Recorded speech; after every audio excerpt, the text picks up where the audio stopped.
Corey Miller here to Pastor Payne with some Pastor Points. We're now in week 3 of the football season, and yes, it's been a kind of hectic one if you're a Gamecock fan as you watch your team open up against East Carolina up at Bank of America Stadium and finding a way to win after a slow start.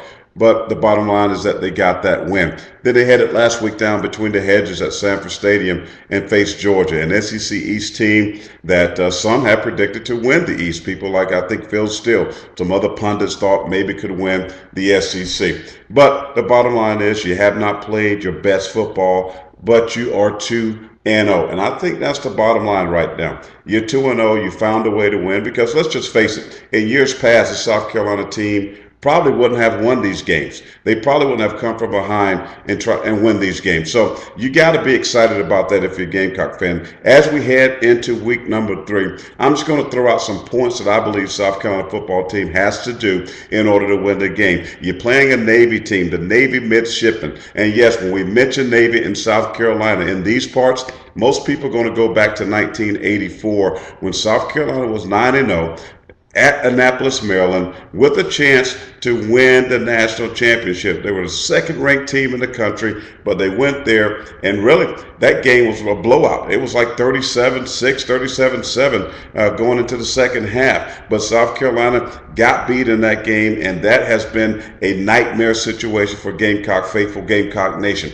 But this year, South Carolina coming in this week, moving up in the polls, number 10 in the country. And now they get to play on their own turf, in their own backyard. And yes, like Under Armour says, they must protect their house. This is a game that Navy has absolutely nothing to lose. They come into this game averaging 400 yards per game on the ground. That means that they're number 1 in the country. Let's be real about it. They haven't played anybody. They haven't faced a defense quite as fast or as tough and physical as South Carolina. They haven't seen a Melvin Ingram. They haven't seen a Devin Taylor, Jadeveon Clowney, Travian Robertson. They haven't seen this type of front that possesses the speed and athleticism that's going to get after it. They haven't faced an Alshon Jeffrey or Marcus Lattimore, big physical offensive players, a more physical offensive line that's going to bang around and run the ball as well. Pastor points for this week. If you're South Carolina, you know, coming into this football game, you got to do several things. One of the main things on offense, I'll start right there. The main thing that South Carolina has to do is run the ball. They got to establish the running game early with Marcus Lattimore.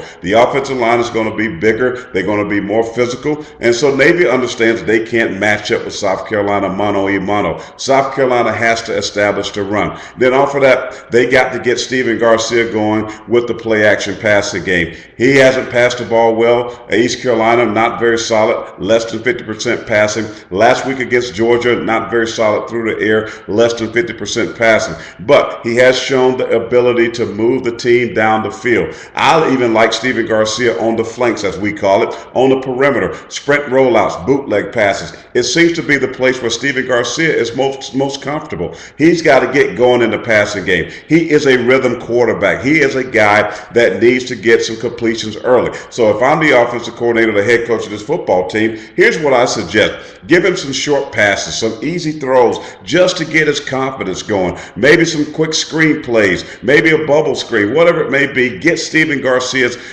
comfort level going. Now he begins to roll because he is a rhythm quarterback. Navy cannot stop the offense of South Carolina. Here's what I expect them to do on the other side defensively. I expect them to bring pressure, run stunts, zone dogs, and in third down, try to get South Carolina third and long. Then I expect all-out blitzes, because one area that South Carolina, in my opinion, has struggled has been picking up the blitz, whether it be the running back or the tight end that's in the game as a fullback. They have made mistakes picking up the blitz. So expect Navy to bring pressure because they cannot man-for-man match up against the University of South Carolina. The other thing is the tools. They got to move the ball. They're going to have to sustain some drives. They need some 6-7 minute drives that's going to result into touchdowns. They cannot have 3 and outs. Keep Navy's offense on the field because that means you're going to have a winded defense. Already the secondary, they are depleted. No Akeem Auguste, no Victor Hampton, no Bryson Williams. They are depleted in the secondary. Matter of fact, they had to move Devontae Holloman, the spur,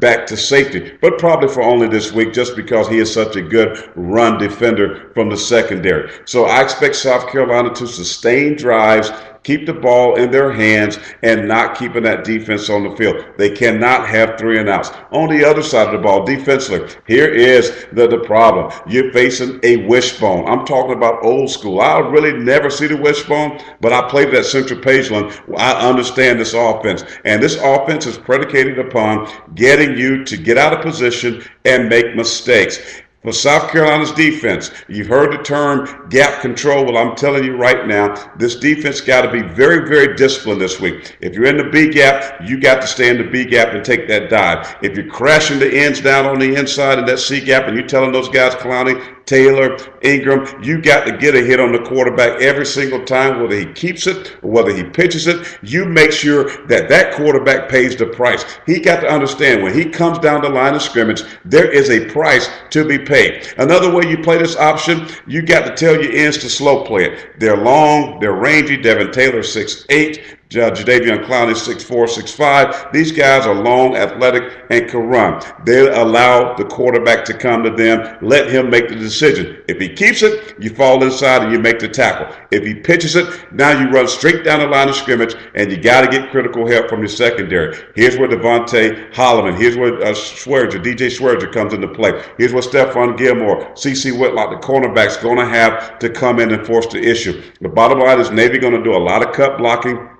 They're going to try to get guys on the ground. That's their big thing. Again, they're going to be at a disadvantage, offensive line versus defensive line. They're not big and strong enough to, again, mano-a-mano, knock South Carolina off the ball. But they play to their advantage. They're going to cut you. They're going to slow the pace of the game as far as the defenders coming across the line of scrimmage. They're not going to allow these guys to blitz across or to penetrate in the backfield. That means they're diving at ankles. They're diving at knees. They're going to make South Carolina play defense very slow, but that's okay. You have to be very disciplined. You got to be able to play off those cut blocks. That means a hand on the helmet, one on the shoulder, and get off the block and rally and make the tackle. The third phase is just what I said. Make the tackle. Yes, I said it. You got to understand, you have to tackle. That means let's get back to the basic fundamentals, folks. It's not rocket science.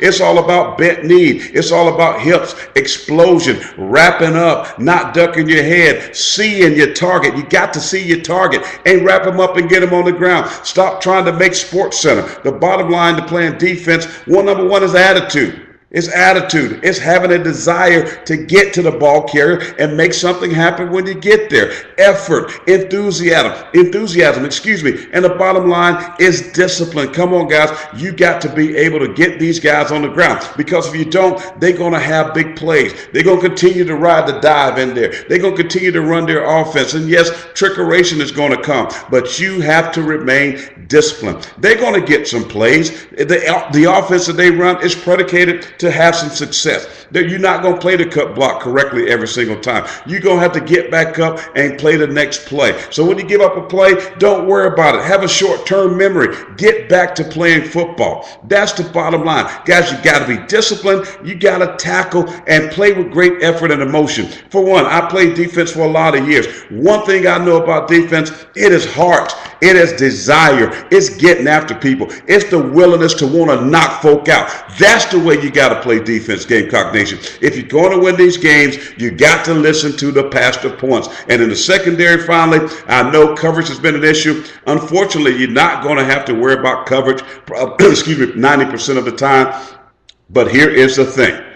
They will pass it. And in this offense, they are coached. We're not going to throw the ball maybe 8 to 10 to 12 times. But when we throw it, let's be efficient. Let's make sure we're accurate. And they're going to try to hit big plays. What they try to do is get those safeties to get real nosy. When they have some success running the football, safeties have a tendency to get nosy. And that's when that receiver streaks by you and it's a touchdown.